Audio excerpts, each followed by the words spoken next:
the Quinn Marr Show. This show is brought to you by Bing Pot Trivia. How many times have you been to a trivia night where it just felt like somebody reading questions? Well, Bing Pot Trivia prides themselves on bringing high-energy, dynamic hosts to every event. The show leans heavily on visual elements.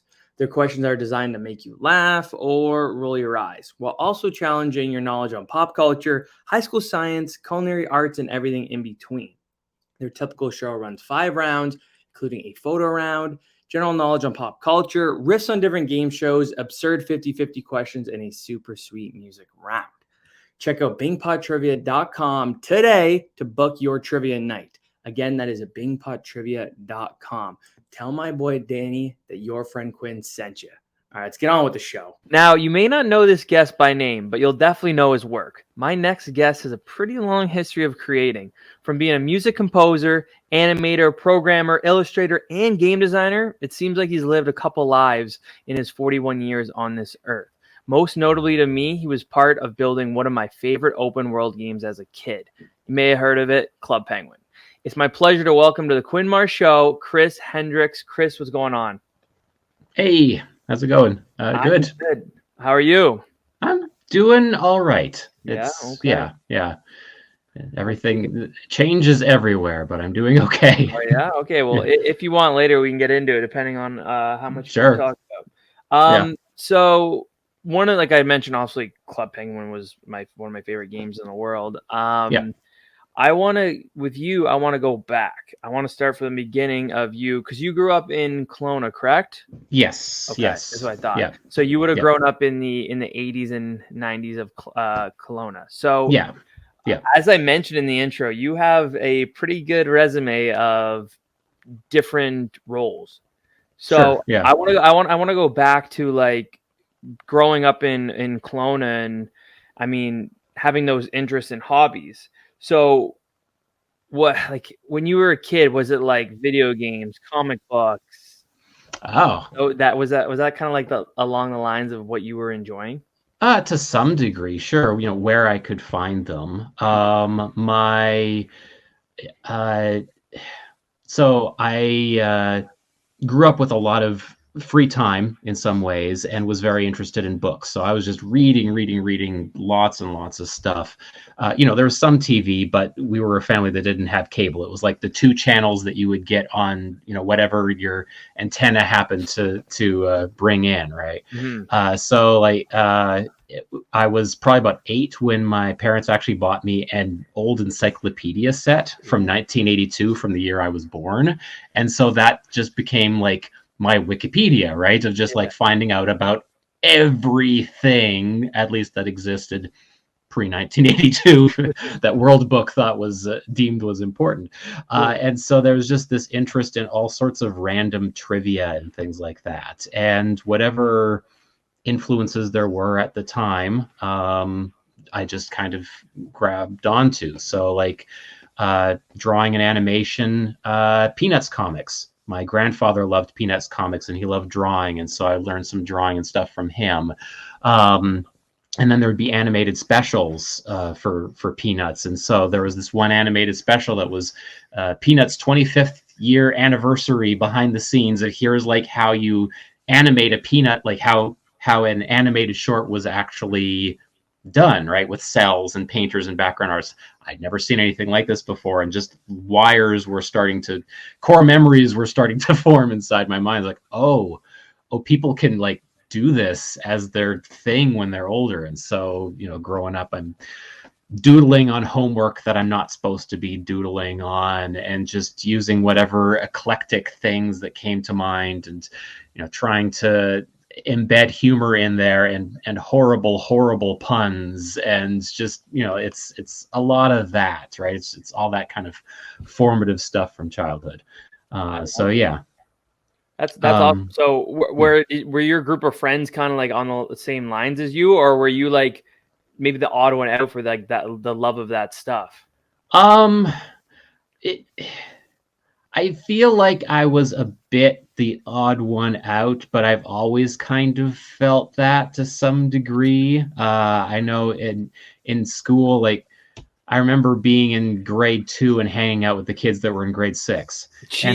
And then when I was in grade 6, I was hanging out with the kids who were in grade 2, right? Like it was that kind of thing where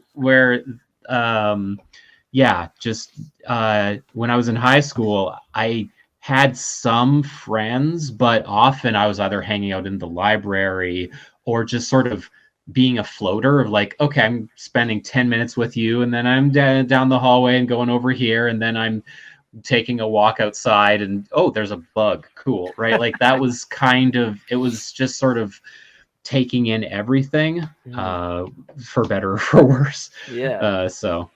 So as you got older, like later years in elementary school, like into high school, were you, what was something like taking more of your attention than others? Like, I mean, like we talked about, obviously you have a lot of things on your resume. So like, were parts of those in your brain as a kid, obviously in different aspects? Oh, absolutely. Like I took piano lessons started for me when I was 5. And while I, spent 6 or 7 years in piano lessons, the more fun part about it was not playing somebody else's songs. It was kind of making my own little song ideas. And so when I finally earned enough paper route money that I could get a keyboard for myself, well, I paid half of it. Dad paid the other half. But it was enough for me to actually be able to like play something and then record a second track on top of that within the keyboard's limited memory. And so I was starting to like learn about composition and things like that. So music was big. I'd say another big event was when Toy Story came out in 1995, just blew me away of, wait a second, like there'd been little hints of things, like there was the dinosaur in Jurassic Park and stuff like that. But this was actually an animated film that was entirely computer generated meshes, and the things looked so real because they did at the time, right? It's like it. So I was convinced for all of high school that my ideal job was going to be to work at Pixar, and that's what I was like gunning for. And so I figured, okay, animation, that's gonna be my thing. And then, after high school hit and I found out, oh, there's also animation in video games, and there's a guy in town who's doing some Flash animation stuff. Oh, okay, maybe I should kind of readjust my thoughts a little bit if I don't have to move to a completely different country to kind of pursue some goals. 100%. So yeah. Later in high school, then obviously college, you went to what was it? What's it called? The college you went to? There's a few. Yeah, I saw there was 2 on there. You've been checking out my LinkedIn. There was a college in Vernon, OUC, Okanagan University College. That was just a like 6-month course in animation. And then within Kelowna, there was a school that's still running, but I was in the first year of it, called CATO, Center for Arts and Technology, Okanagan. And I did the 2-year animation course there, which had at least some skills that it started me on the way. Not everything was as applicable as I was hoping, but I still got to actually do like hand animation on paper properly on a light table for the first time, and that was really fun. We had a project where I got to take a Chris Farley quote from Saturday Night Live, but I animated a chicken doing his voice and stuff, and it just like it was fun. It was a lot of fun. And then right when that finished in February 2005 was when I got an email saying, hey, that thing we've been working on for a while, kind of independently, we're gonna make it a bit of a bigger thing. Do you want to be on board? Right. And so then how did you originally learn about New Horizon Interactive then? If that was like a follow-up, when did it first come to your segment? So 2000, when I was at the OUC Vernon course, while I was there, one of the other instructors, not the animation instructor, but one of the instructors other than that, mentioned to me, hey, there's this Flash animator, Flash web developer, game maker who goes by the online name of Rocket Snail, and in 2000. And so I thought, oh, well, I'm just learning Flash animation, but Rocket Snail, that's a funny name. That's just like, I immediately get this image in my head of like a snail going across the screen and the shell opens up and a rocket comes out and it blasts off. I was like, okay, cool. That's fun.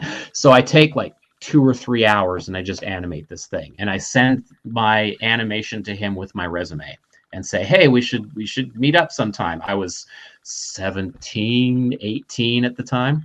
Wow. And so I get a message back saying, yeah, we should. It turns out he never read my resume. He was just impressed by the animation. And so we got to talking at a local bookstore.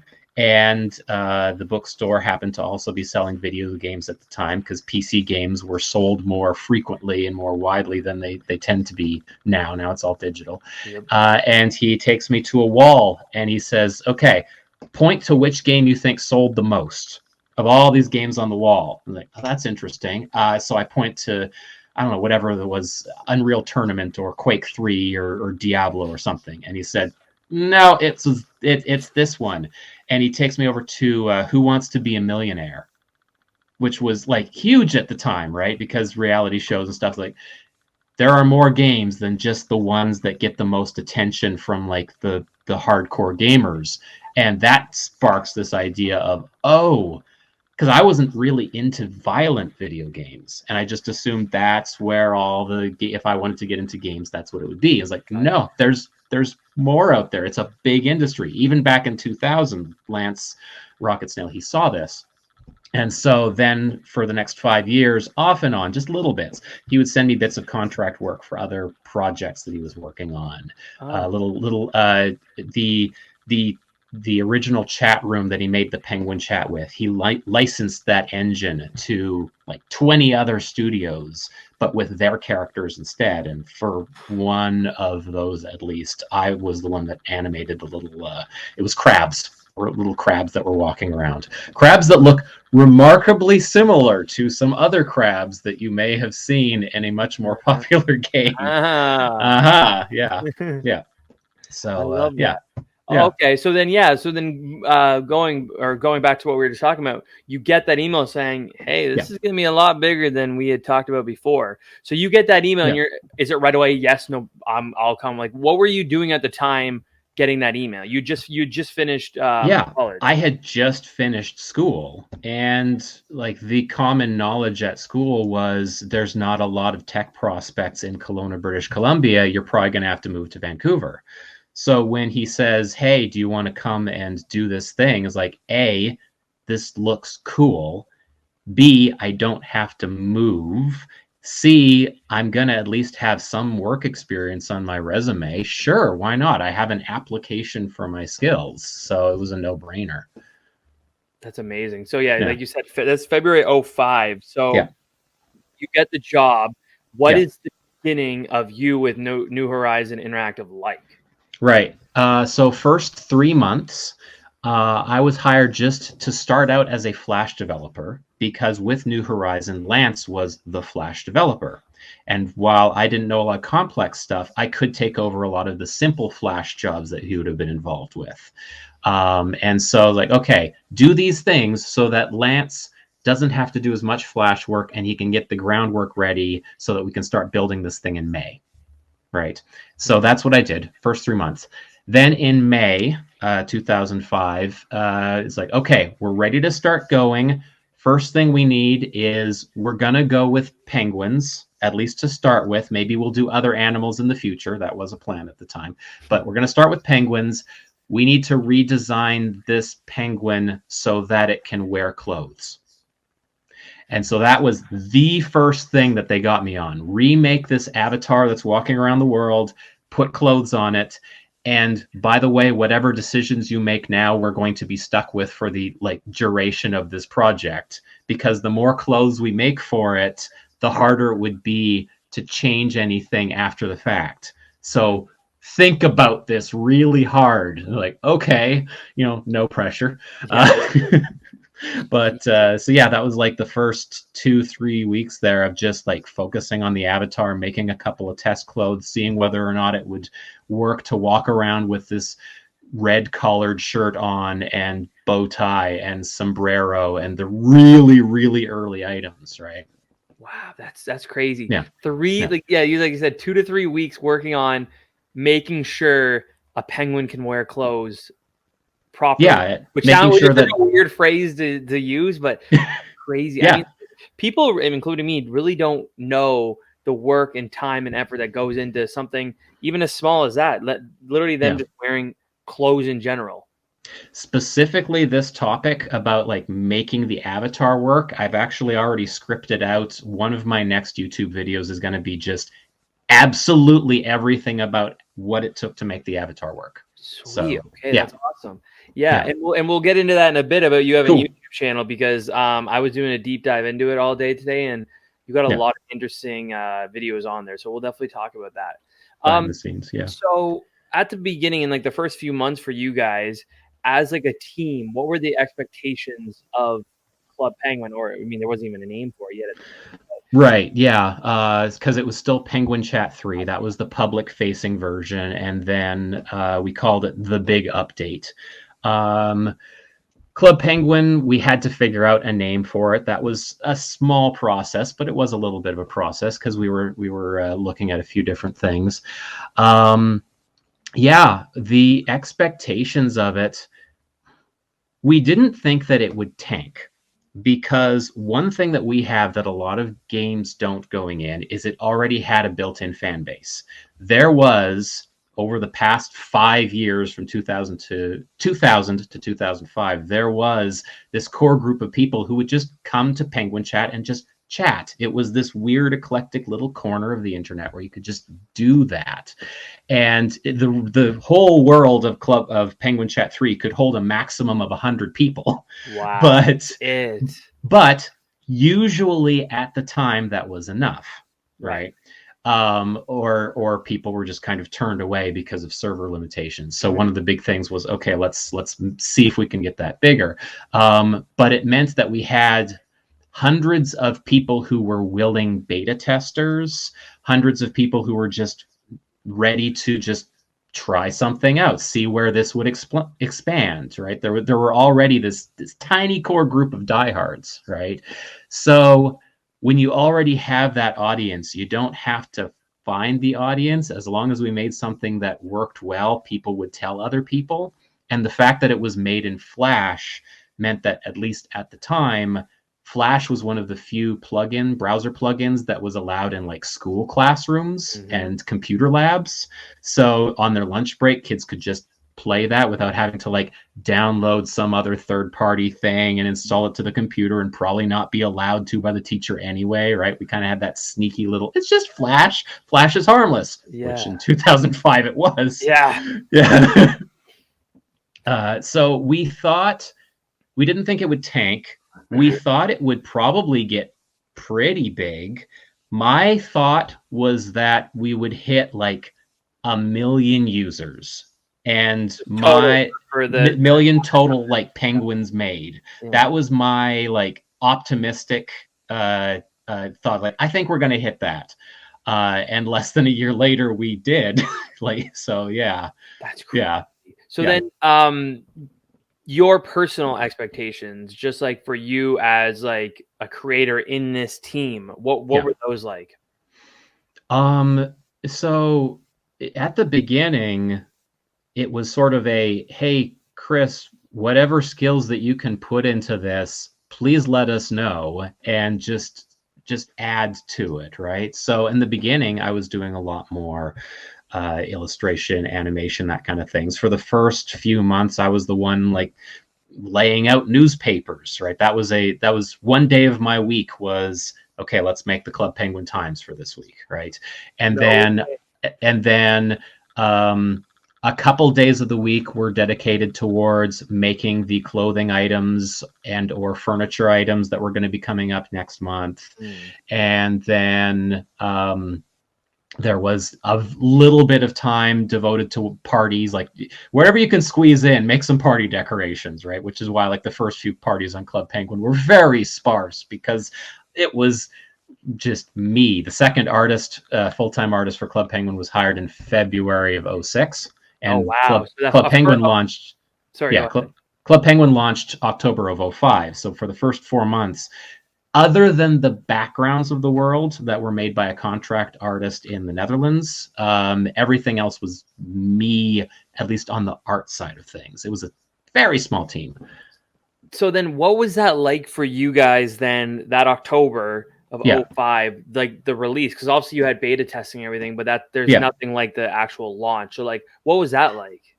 The bigger day, like looking back on it, was probably the beta test day, because that was the one where it was actually like we knew that it could support more than 100 users. We hit like a max of 157 or something like that. Like, woo, right? Yeah. We have 60 people in the same room and it's chugging, but it's not breaking. Yay. And so launch day, like it was cool that suddenly everyone else could go in, but it was October 24th and my mind was on, okay, great, we launched. I have to quickly make Halloween work. Right? And you did it? Well, I mean, at least the rooms, right? Like just True. put decorations, like just quickly, like, okay, let's just slap some stuff around. Let's, make the disco floor do something. I think it said boo, right? Just like, just okay, whatever we can do. A silhouette of a spider, right? Sure, that's real quick, right? Yeah. I don't have much time. I still have to make the newspaper that advertises for this thing. So yeah, but it was a lot of little bits, just kind of in the right place. And players' expectations also weren't particularly high at the time, because it was going from Penguin Chat 3 to this place that suddenly had like snow forts and a ski hill, and there were mini games, and there weren't mini games before, right? Just all this, it's felt huge at the time. So the party didn't need to be big because the world was already big.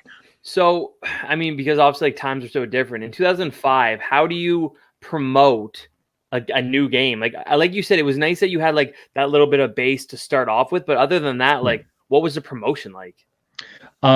So for the first few months was no promotion at all, because we wanted to make sure that it was stable. And as far as I understand, Lance was already talking with his pretty decent, I don't know about friend, but at least like kind of colleague in a sense, who was the head of Miniclip. So Miniclip, my favorite website as a kid. Absolutely. There you go. Right. There were so many games on that website. Yeah.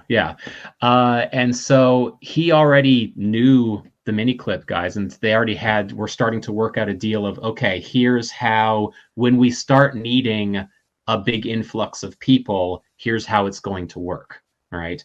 So other than that, like if we needed promotion after that, then we would have looked for some, but we didn't need any. That's awesome. It's crazy to think about now, Yeah. But it was more a case of, we weren't trying to, from my understanding and looking from my point of view, we weren't trying to promote it as much as we were trying to figure out, how do we throttle it? How do we keep it from being too promoted at once? Because the moment, if we were to send the floodgates of Miniclip in all at once, then the game would crash. And it did get slammed several times as we like, okay, can this work? Poof! Right. Was there a time where we were like multiple times where the game itself actually just like crashed and stopped working while we're on it? Yeah. Or at least a bunch of times where it was very close. Like we kept finding, the best way I can describe it is, there were places where the pipes weren't big enough, right? Suddenly a game that was expecting this amount of population was getting this amount of people, right? And they were all trying to jam themselves into here. Club Penguin launches with one server, right? And then we divided into East Coast and West Coast. So now we have 2 servers. Like, okay, that's not enough. Let's get 5. So we have 3 US, 1 British, and 1 Asian, Australian, that area, something like that. I don't remember where the 5th one said it was located. Maybe it was Canadian. I don't know. But it's kept trying to get the demand of that. And it was like, Lance ended up having to kind of rewrite the engine in some ways, because certain things weren't fast enough, and Flash had released ActionScript 2, and so that was going to solve certain problems. And like he was doing a lot of late nights just keeping the servers from imploding on themselves. That is crazy. Yeah. Wow. Now I don't remember. Like, I mean, obviously I was a kid when I played it, but Sure. like besides Miniclip, you could just go to like clubpenguin.com and that's where Yep. it was. Okay, then Yes. I feel like that's probably where I would have played it from, and I think I Okay. used Miniclip for like all the games on there. I just couldn't remember. Yeah. Yeah. Now I would have been around the same time, maybe a couple years later. Webkins came out. Was there competition between the two? To my recollection, Webkins was pre-Club Penguin, Was just it? a little bit. I think so, Hmm. because it certainly was the one that I recall being the closest thing to us in the kids space. So there was nothing exactly like us, but there were a few things we were looking at. For the socialization, we were looking at things like Habbo Hotel. I was gonna mention that. Yeah. So there was that. I know it's funny to think about now, but when news reports started talking about us, they like for a year were calling us MySpace for kids, which is funny now. Yeah, but that is an odd comparison. Yeah, but keep in mind this is 2005 that we launched. Which What was was at its height. Yeah, what was Twitter at the time? Non-existent. Nothing. Yeah. Twitter wasn't here yet. What was Facebook at the time? It was exclusively for high school and college students to meet up with one another, right? The social media was not big. We had to actually invent some rules, and other people trying to describe us like, what is this, right? So yeah, it was looking at all that. I think Neopets also was on Right. the radar. Neopets would have been like earlier, probably earlier than Club Penguin, like late 90s, early 2000s. I remember my older sister playing. So, and then technically Disney's Toontown, and Disney had some virtual worlds going as well. Toontown, I forgot about Toontown. So so that was kind of like your vicinity of competition, quote unquote. But did you guys ever feel that, like the competition? There wasn't any in studio. Oh, we gotta get those Webkins, right? Because partly it felt like two different products. Theirs was very much, there's a plush toy with a world attached. Ours was just purely digital, right? Like, so it didn't feel like the same thing. And even then, it felt like there was a big enough pie for everybody at the time too. So we were aware of the competition, and we kind of kept our eyes on what other people were doing. But it was more after Club Penguin launched, and then seeing copycats start to pop up, and seeing, oh, virtual worlds are big things for kids. Okay, right, yeah. Right. This episode is brought to you by Sampak Construction. I'm probably the least handiest person I know. And by probably, I mean I am the least handiest person I know. But that's where Sampak Construction comes in. From construction management to framing to back framing to renovations, fencing and decking to custom builds, they literally do it all. They offer services through the GTA and surrounding areas. You can email them today at sampatconstruction@live.ca to book their services. Again, that is sampatconstruction@live.ca. All right, let's keep going with the episode. And that was obviously like one of your guys' main focus, if not the main focus, was making sure it was safe for kids. Because obviously, even back then, like there were like creeps on the internet trying to talk to kids. Like, I mean, there was for sure and stuff, obviously, right? So, yep. Were there times when you were driving that point home that it was safe for kids that you guys had problems with that? Like trying to come up with new ideas, but then you're like, no, that wouldn't work with be safe for kids. Yeah, to some degree. For one thing, there was a word filter that was quite active in what people tried to chat, because it wasn't just keeping out the classic swear words. It was also trying to see, okay, what can we do to steer conversation so that people aren't giving out their home address, right? Mm-hmm. Things like that, which was not a perfect system. There were still the occasional thing that got through. There was still the occasional time when, we had to contact law enforcement about something that we knew about, or vice versa. Somebody would contact us or something like that. I wasn't part of the team for that, but you'd hear things every once in a while of, oh, well, thanks, humanity, There were little things. We had a very active team of human moderators. I was called a moderator on Club Penguin, but I very rarely did any moderating. It was more like the bulk of our staff was not the creative team. It was the people actually handling emails, support emails that came in, and online experience and things like that, and just trying to, log in as a moderator so that you could see all the things that people were trying to say that weren't getting through the filter, so that you could spot and go, no, you're eventually going to get there, and we got to make sure that you don't, right? That is so smart. Yeah. That's cool. Yeah. For the first few years, at least, it was called a blacklist filter. Club Penguin eventually went to a whitelist filter, but a blacklist filter means we are looking for certain words, and if you say these things, you think that they go through, but other people don't see them. Right. Oh. And it had its downsides, of course, because people were frustrated. How come no one's coming to my igloo when I happen to be saying a word that I shouldn't have been saying while asking people to come to my igloo? But the good thing was that a lot of people were trying to go on and bully or immediately call somebody a slur or something like that. And instead of getting a reaction from everyone else around them, they would just get silence, which is stifling for someone who's trying to cause a ruckus, right?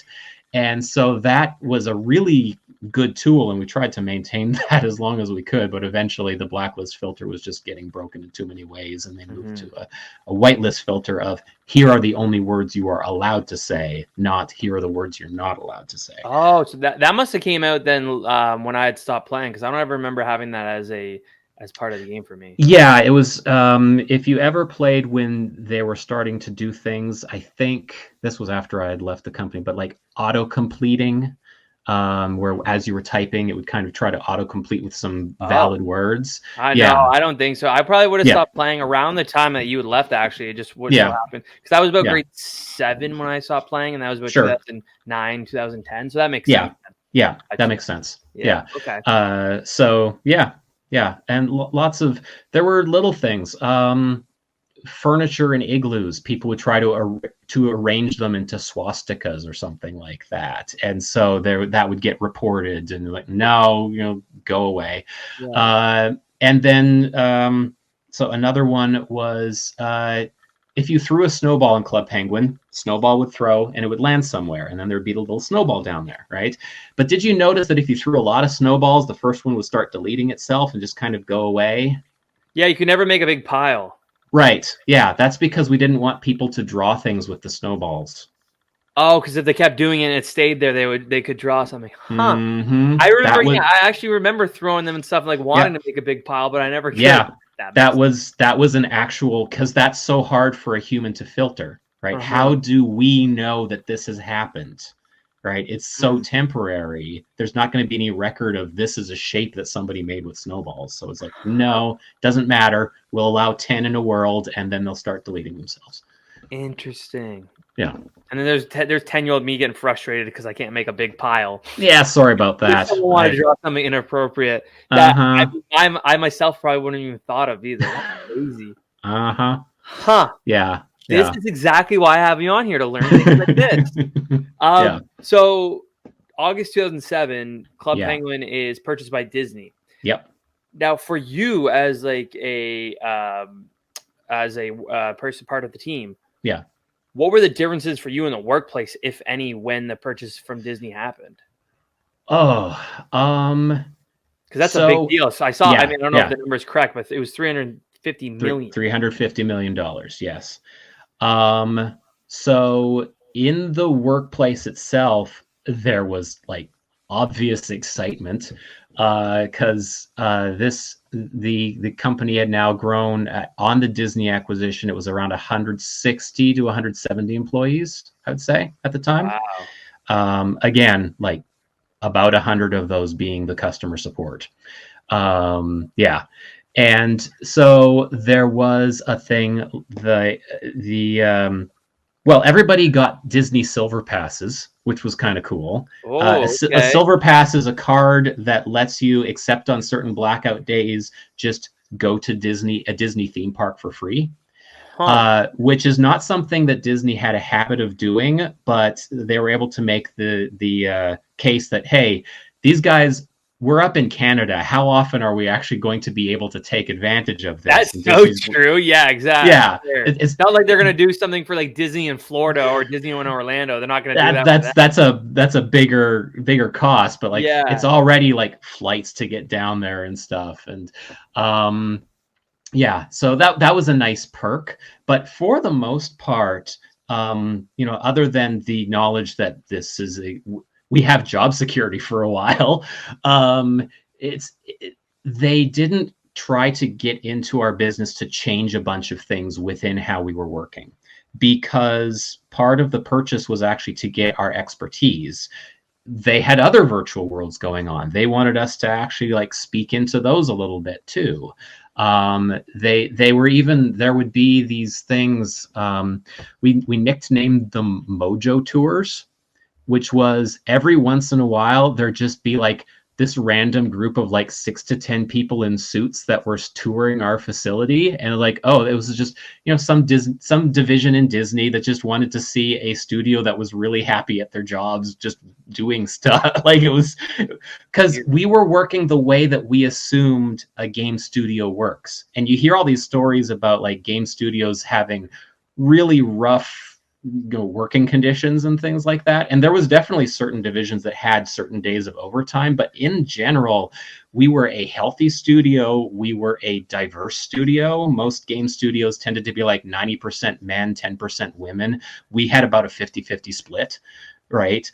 And not just in the customer support roles, like in the creative side it was about 60-40. Like it was very, so there was just this atmosphere of, it was a really exciting work environment. I look back on that and I was kind of living it, knowing that it was great and wondering like how great is it? And now I look back, I was like, oh, you did not know what you have. You mid 20-year-old, like, you don't know. This is the high point. Yeah. That's amazing. Yeah. It was great. Were there changes in your role once Disney bought it? There were always some degree of changes in my role, right? Like, because when I started and I had my hand in everything, right? As people were hired to take on certain things, I was able to pass off as like, okay, I'm not touching the newspaper anymore. This person who was hired in has better design sense. Great. And they did wonderful things with it. Other people would come on and say, actually, we'd like to take on some of the party decoration stuff. Perfect. You are brilliant at it. Please make amazing parties. And they did. And so things start getting passed off. My role ended up kind of narrowing to being majority the items team. So that's clothing, furniture, and to some degree pets for a while and stuff like that, but mostly like clothing and furniture, that kind of thing, so that we could be dedicated to that and make more of those things. The one thing, pins. So for the first 3 years that pins existed, I was always the one that hid it in there, just so that I could know that like I was always getting onto the world and appreciating the world, even if it was like this tiny little thing. It's like, no, I'm going to hide the pin and I'm going to make the pin and this is going to be my thing. Just stuff like that. But yeah, as the studio got bigger, there was more and more pressure to, okay, Chris, you need to specialize, choose something and just sort of stay in that box. And that's not what I was hired to do exactly. Like, it was even, a couple years into it that I started composing music and things for it, just out of necessity, which turned into like one of my favorite things. And so this idea, oh, you need to choose a box, you need to stay in this box, that was uncomfortable, just because of how it seemed like it was a valuable thing, that I was actually a little bit of a floater. But yeah. Absolutely. Hey, I mean, talking about being a floater, like you were as a kid, right? So I mean, it comes back to that. I love that. So for the next 2.5 years, Yeah. You obviously stayed with Disney and worked on Club Penguin, but then you left in October 2010. And I know Yes. in November 2010, you started your own studio company. Yeah. So I'm assuming the reason for leaving Disney was because you were starting Screenhog, correct? It was for multiple reasons, and that was one of them. Mm-hmm. Yeah, I have to trying to figure out how best to say Carefully. yeah, because like there was recognition at the studio at Club Penguin that it would be unwise for us to only be making one product, because if Club Penguin goes down, the whole studio goes down. And so for a while in my last year and a bit at Disney Online Studios, I was actually part of another group trying to see, okay, can we make something else? Oh, like totally from scratch, create Totally something something different. Yeah. And there were a few of those initiatives. Like I was part of the first group for that kind of thing. And then I ended up leaving. And there were a few other times, I understand, after the fact where they tried to see, can we make something else as well?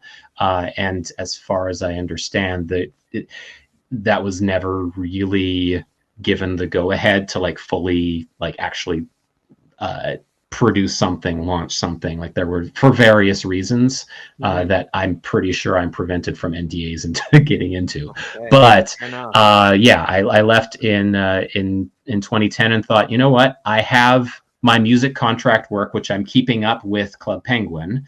I'm pretty sure I can find some other opportunities out there of just like other places I can make music for, or connections that I can leverage for being in the industry and things like that. So I decided, okay, this is, if I'm going to try it at any time, this is when I'm going to try it. Now, 100%. So I don't know if you can get into this part, but how long were you working on Screenhog Studios before the actual that you started there in November of that year? Was it months and months before, or you like created it in November 2010? I created in November 2010. Got you. Okay, that makes sense. And then about 4 or 5 months later, I read that you became a prototyper at Rocket Snails Games, which Rocket Snails we talked about before. So that was ran by Lance as well. That was run by Lance as well. Yeah. Lance, so once he sorry to interrupt, but once Disney had bought Club Penguin from him, did he had to move? Did he have to move on? Or he didn't have to move on. I understand that there was some kind of non-compete clause that was involved in what he was doing. I can't really speak for him, but he ended up also leaving Disney in 2010. Oh, okay. So right around the same time as you. So then when did you hear about Rocket Snails Games and wanting to be a part of it? It was the same kind of thing as before, actually. He just contacted me and saying, I have some industry connections, and I know that you, Chris, have been learning Unity, which looks like it's going to be the future. So last week's events notwithstanding, I don't know if you've heard much about Unity's issues in the last little few days. No? Oh, yeah, it's interesting. Anyway, you want to come on as a Unity developer? We're going to try prototyping some things and pitch some things to some other studios, because I've made a bunch of industry contacts, and I have a track record now of having some success with that. And so it's like, well, sure. Can I keep doing Screenhog Studios while I'm working with you? Yeah, you can. Great. Okay, I will do that. That will be part of my income as well. So, that's awesome. This episode is brought to you by Douglas Works. Douglas Works is a full-service lawn, landscape, and property maintenance company. From lawn care to landscape design and install to gardens, tree removal, excavating, grading, junk removal, window cleaning, and so much more. Almost anything outside, they've got you covered. As the leaves turn, they're gearing up for fall cleanups and snow removal. You can call, text, or email to book your call service today. That's 705-868-1981 or douglasworks87@gmail.com. Once again, you can call, text, or email to book your call services. 705-868-1981 or douglasworks87@gmail.com. So, the beginning and creating of Screenhawk Studios, what did you take away from Disney, Club Penguin, New Horizon to put into your own work? Well, Club Penguin was a great training ground for me to be able to compose stuff. Like, my ability to compose music was on the job training that I just learned with every new song that I made for Club Penguin. And being the type of game it was not a game that wanted just one genre of music. I got to play around in like 24 different genres of music while I was working there. So I got to like just, okay, this style, sure, this style, why not, right? So just in general, that was really useful when it started to be on my own and to say, oh, you as a client want this, great, I can do that. So that was certainly nice. Okay, so Screenhog, basically, I mean, I don't know if it's still the same now, but you have like, let's say, a specific team that creates for other companies. So it's not like you guys are creating your own games. Screenhog Studios is just me. Oh. So I am a sole proprietor. I named it that so that if it got bigger, it would make sense. But yeah, that's just me. It sounded better than Screenhog Studio. Just the alliteration at the end. It sounded good. Right. So you're helping create other companies' products. Yes. Got you. Okay. Also, I mean, I'm sure you've heard this before, but your music really did like stick in people's minds. When I think of Club Penguin, I always think about the music in the pizzeria. When you play that game where you'd put all the toppings on the pizzas and stuff, that's the second you'd walk in, you hear that. So that's just so you know, it does stick with people. That song, like most songs, I have to kind of like try and figure out a melody or a starting point. That song was the second song that I ever composed for Club Penguin, and it was like it was in my head fully formed. To this day, I'm convinced that I must have at least stolen part of it from something, because I don't know how that one was made. Like it's a certain genre of music, Italian genre called a tarantella. But other than that, like I haven't. No one's come up to me and said, "Hey, you copied my songs." Like, oh, finally somebody figured it out, right? I don't. Yeah, it's weird. It was after I made the music for Thin Ice and they needed Pizzatron music. Boom, the song was in my brain. I was like, well, can I try and make this song too? I already have an idea. Sure, right? And it ended up kind of being like one of the main catchy pieces of music. Here's evidence right here. Yeah. Remembering it 17, no, more than that. Probably about 20, just under 20 years later for me. So yeah. I see it pop up in random YouTube videos. Really? Like I'm just watching some video of like somebody else discussing a completely different video game or something, and then suddenly Pizzatron's in the background, like, hey, that's amazing. We're family, Yeah. That's awesome. And it's funny because we talked about comparisons about other games at the time, and that's, I feel like, one thing that made Club Penguin stick out so much was the music. You didn't see that in Habbo Hotel. You definitely didn't see it in Webkins. So, I mean, and then I don't think there was anything in Neopets. So they had music, right? But I think it was just the way the music was, just like the music itself was just different than any of the other any of the other websites or any of the other games. So I think that was one. That's definitely another thing. Clearly, 20 years later, I'm remembering melody or something, right? Yeah. So no, I love that. That's so cool. When you joined Rocket Snail Games, what was your roles? Were there differences or similarities between Rocket Snail and then Club Penguin? To some extent. In Club Penguin, I did start out doing some degree of game prototyping and even making like so in Club Penguin, I made Astral Barrier, ice fishing, bean counters. That's where Club Penguin was where I learned to program in ActionScript. Wow, what a place to learn. Yeah.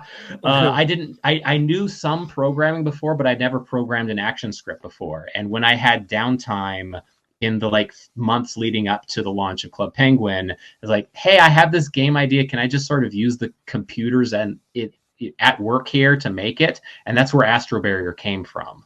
Huh. And Astro Barrier only came onto Club Penguin because we were suddenly in need of some unique mini games, and they said, "Hey, Chris made one. It seems pretty solid. Should we just like add it to the world?" Like, I'm okay with that, which is why it has absolutely nothing to do with penguins. Yeah.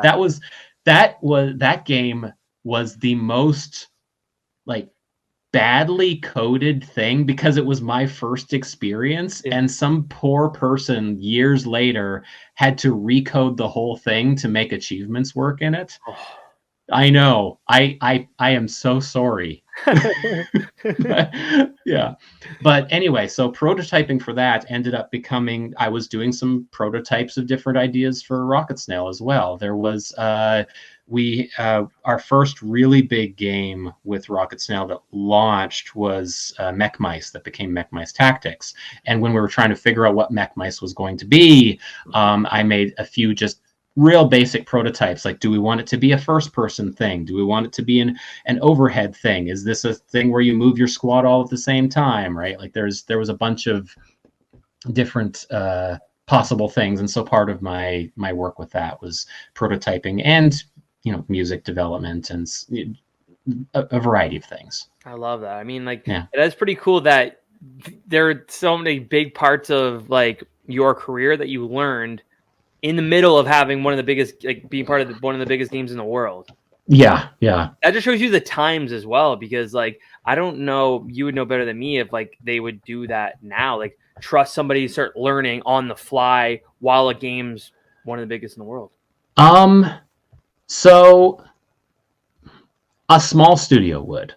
Yeah. Right. And keep in mind, when you're starting out and it's a group of 5 people, you just take whatever skills you can get from the people that you have, and you tailor the game to what is possible, right? And even small studios now would certainly do that kind of thing. If it was a case where it was a large studio that knew that this was going to be a big hit, probably not. But there's so much uncertainty in the game industry, and it's difficult to predict like what's going to get big and what's not, right? There are games that you throw $100 million budget at and they go nowhere. And then there's some little indie game that blows up and suddenly Toby Fox is making music for Smash Brothers, right? So it's, yeah. I love that. So then obviously Rocket Snail has changed Hyper Hippo Games, and then you were there up until 2017. Yes. So leaving in 2017, one, what was the reason? And two, I want to get a timeline from 2017 to now of what Chris Hendricks is doing. Cool. Okay. So Rocket Snail becomes Hyper Hippo Games, and Mech Mice. I'm trying to just remember what sort of things are publicly known about things. Mech Mice does not land. The game as it was built doesn't really work out. And Mech Mice was turned also into a first-person shooter, which had a little bit more success, but not enough to do anything sustaining the company. And so the thing was, okay, let's just make whatever kinds of games for Hyper Hippo that will stick. Just whatever you want to try and make it work, but with the knowledge that in a few months, if nothing works, the company's not going to survive. And in that time comes a game called Adventure Capitalist, which is an idle game. It's a game where you're making a lemonade stand, and you click that lemonade stand to make $1, and then you click the lemonade stand to make another $1, and you have enough money now to buy another lemonade stand. Yes. I know exactly what you're talking about. Yes. It's part of a genre of games called idle games. And while it was certainly not the first one, there were ones before that. Cookie Clicker is probably the most famous. There was also one, I think, Cow Clicker, which was made as a parody. And the parody ended up being kind of popular, much to the creator of that game's dismay, because he was trying to say, no, look how stupid the game industry is. They make games like this. Wait, no, this isn't supposed to work, right? It was a weird...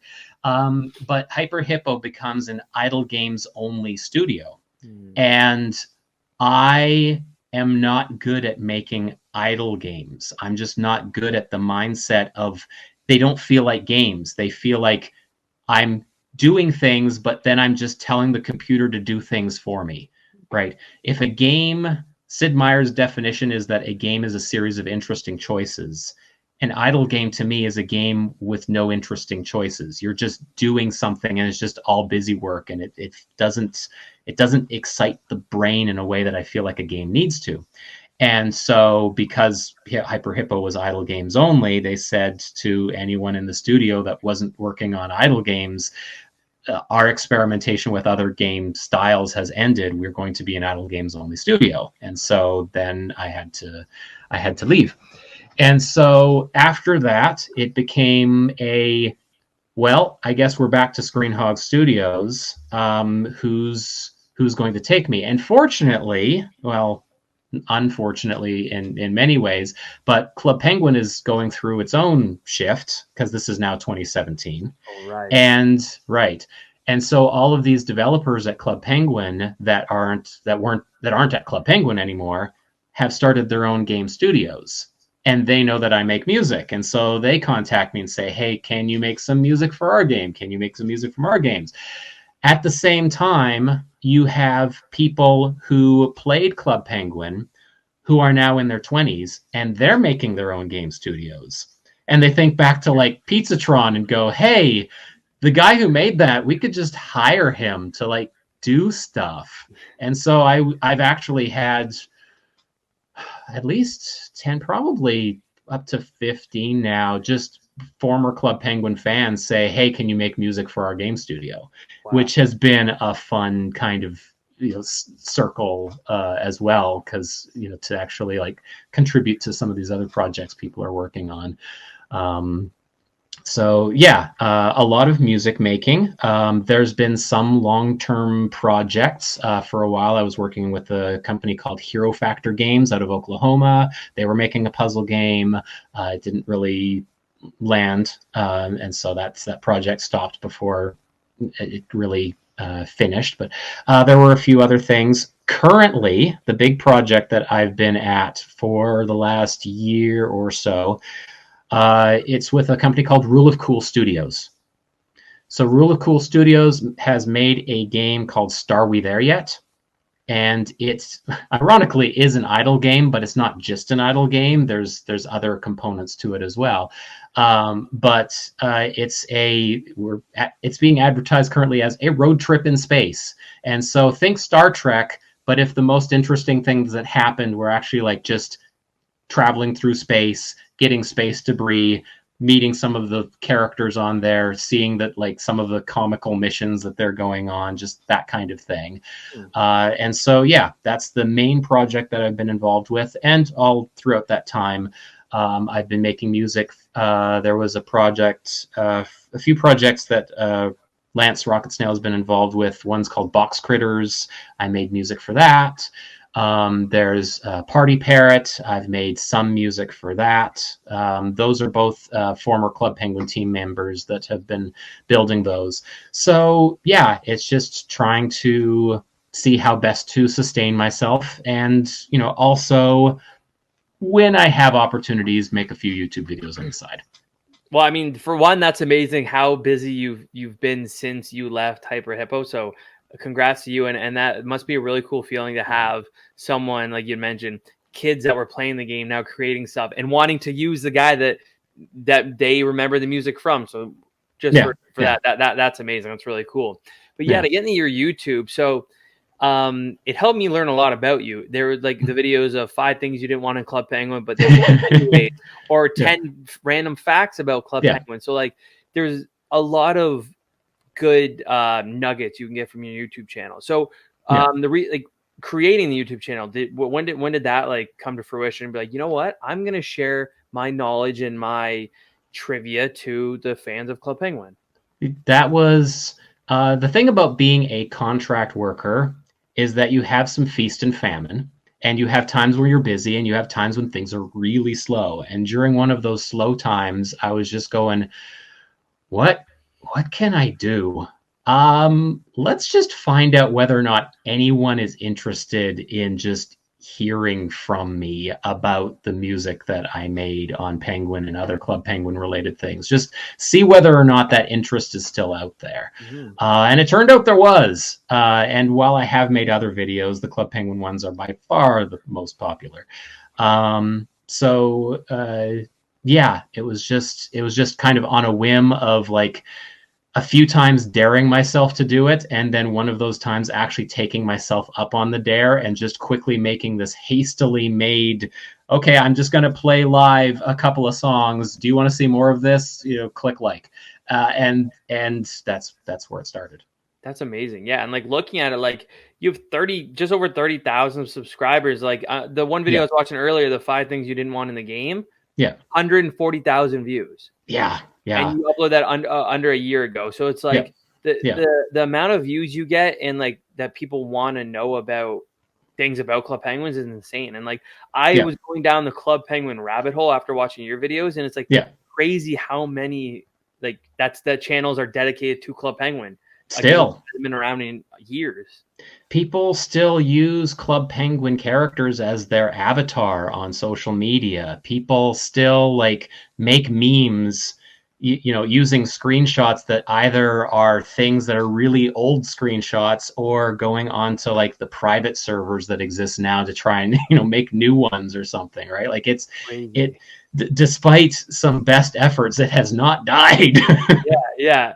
I was just looking the making of Club Penguin 10 things you didn't know. You uploaded that 4 years ago, 273,000 views. Yeah. That is crazy. And like it's honestly it's really cool. You just learn about things like the Secret Agent Club Penguin. That was my favorite part of the game. Like I thought that was so cool. It was so new, a new way of enjoying the game. And like you have a video 4 years ago, Secrets of the Club, 178,000 views. Like it's insane.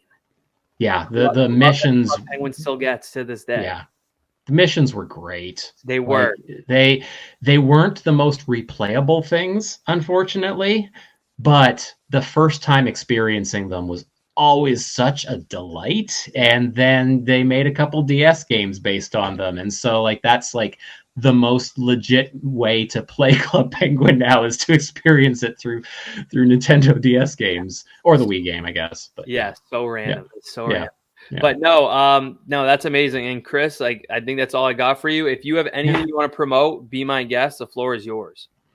Well, I am still available. I have screenhog.com and I have a contact page on there.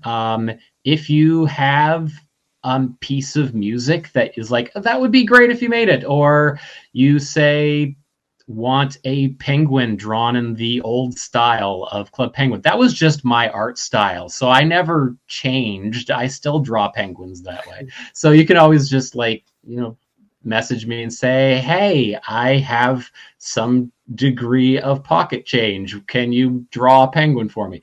And I will gladly do so, or just send me a message on there. And Star We There Yet is going through some rewrites and some changes around. So hopefully in the next couple months, keep an eye out for updates to that, and be kind to the people around you. The world's gotten crazy in the last 7 or 8 years. Please be kind to one another, even the people that you disagree with, because just for me, that's all I got. Fair enough. I love that. I love it. Well, yeah, Chris, thank you again for coming on here, and we'll definitely chat again soon down the line. So I will talk to you later. Thank you again. I much appreciate it. It was fun. Thank you. All right, I'll talk to you later. Yep. Bye. And that was the Quinn Marr Show.